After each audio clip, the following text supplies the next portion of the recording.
మీకు ఈ వీడియో నచ్చితే వీడియో క్లిక్ చేసి ఛానల్ని సబ్స్క్రైబ్ చేసుకోండి. ఇక జగదాత్రిని కేసు వాపస్ తీసుకోమని నిషి చెప్తూ ఉంటే నేను తీసుకోలేనని ధాత్రి అంటుంది. నీ సమాధానం మారుదా జగదాత్రి? కేసు వాపస్ తీసుకోలేవా?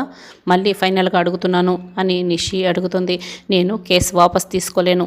నేను చేస్తున్నది మీ అందరి దృష్టిలో తప్పుగా కనిపించవచ్చు, కానీ మా అమ్మ కోసం, నేను మా అమ్మ కూతురిగా, ఒక తల్లి కోసం నేను పడుతున్న ఆవేదనని మీరందరూ అర్థం చేసుకుంటారని అనుకుంటున్నాను. నా తల్లి కోసం, నా తల్లి మీద పడిన నింద కోసం నేనైతే ఈ కేసు వాపస్ అయితే తీసుకోలేను కూడా అని ధాత్రి దండం పెట్టి వేడుకుంటూ ఏం మాట్లాడుకుంటా ఏడుస్తూ ఇక తన రూమ్కి వెళ్ళిపోతుంది.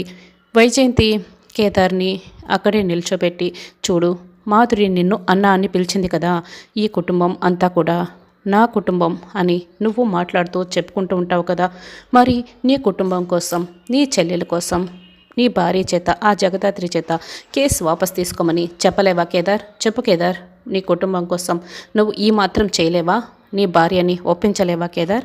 వెళ్ళి ఒప్పించు కేదార్ అని వైజయంతి ఇక నటిస్తూ మాధురి కోసం కేసు వాపస్ తీసుకోమని చేయమని, అలా నీ చెల్లి కోసం నువ్వు ఈ మాత్రం చేయలేవా? నీ కుటుంబం కోసం ఈ మాత్రం చేయకపోతే ఇంకెందుకు నువ్వు అన్నట్లు కేదార్ని అడుగుతూ ఉంటుంది. కేదార్ అయితే బాధపడుతూ ధాత్రి దగ్గరికి వెళ్తాడు.